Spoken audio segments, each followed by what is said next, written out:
After multiple delays, the Disney film Artemis Fowl has finally been released, albeit on Disney+, starring Ferdia Shaw, Josh Gad, Colin Farrell, and Judi Dench. This film follows young Artemis Fowl Jr., a 12-year-old boy who finds out he is the descendant of a long line of criminal masterminds, and also learn that there is another world out there full of fairies, trolls, dwarves, and pretty much any fantasy creature you can think of.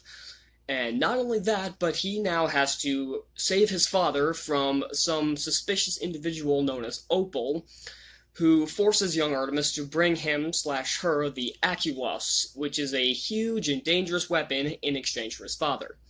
Now, I did not have particular high hopes for this film, but I didn't see any of the full trailers. I saw a few TV spots, but that's about it.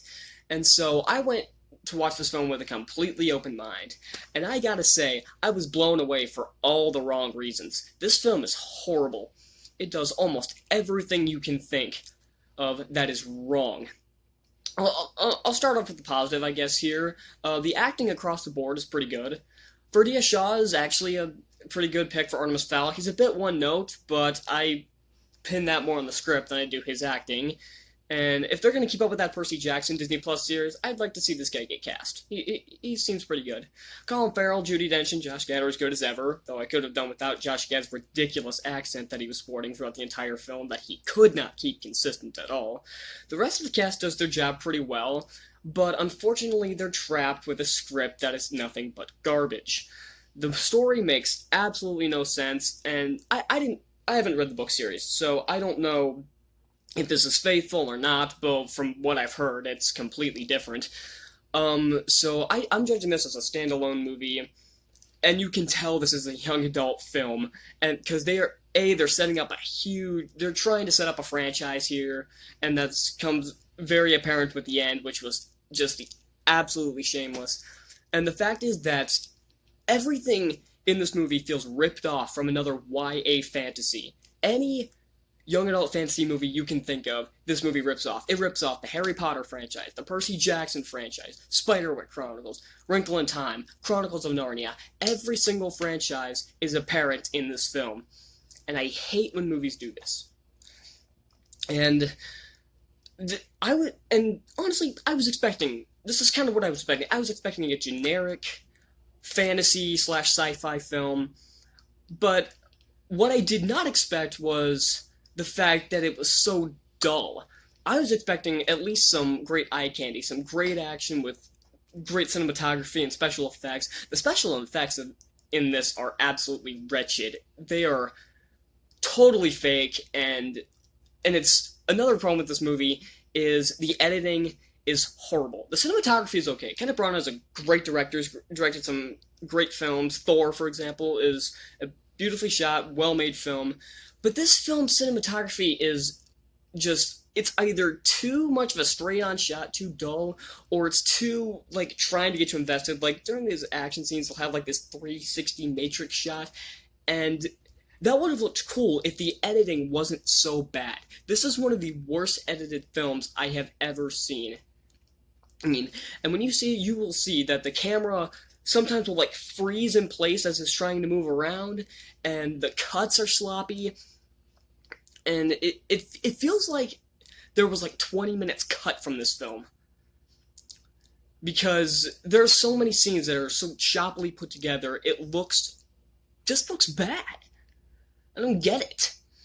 And considering this is an action film, you would expect some action in this movie. And there are 2 action sequences in this movie. Just 2. There's the one short fight outside of his house, and then there's the one big fight with the troll. And both of them, like I said, poorly shot, poorly edited, poorly choreographed, and the effects are absolutely terrible. There is almost nothing redeeming in this film. The cast is the only thing that kind of redeems this film, but this film is so trying to become the next big YA franchise. It's trying to become the next Harry Potter, the next Lord of the Rings, the next Narnia. But it fails at world building. It fails on its own merits as a story. Say what you want about the Percy Jackson films, they succeed being their own thing. And you look at the first film, you could say, okay, if this was a standalone movie, if there were no sequels after this, it would have been fine. This one, if there were no sequels, and there are probably not going to be any sequels, had this movie come out in theaters, it would have bombed big time, and the critical and audience reviews are absolutely down the toilet, so this sequel is getting completely canned, I guarantee it. And so if this film was on its own merits, it's probably even worse. You can look at the first Harry Potter film and think, okay, yeah, this could be a standalone movie. The first Percy Jackson, this could be a standalone movie. Narnia, a standalone movie. This one could not stand on its own. It would have needed a full franchise, but it is not getting a full franchise. This is not going to be the new Hunger Games or the new Maze Runner, where it gets to completely finish their franchise. This one is done, and for good reason. This film is horrible. I'm trying to think. The music for the movie wasn't too bad. I don't remember who did the score. It was somebody I recognized, but I can't put my finger on who did it. But it was a name I recognized, and cinematography was good, like I said. And the cast tries their hardest, but they just cannot get themselves out of this terrible script. With a better script and some decent action, this film could have been something great. Unfortunately, it pales in comparison to any other YA fantasy. This movie is absolutely atrocious. Don't bother watching it. I'm giving it a D+, and that's pretty generous. Thank you all so much for watching. If you want to see more reviews, hit that like button down below, and I'll see y'all next time. Bye!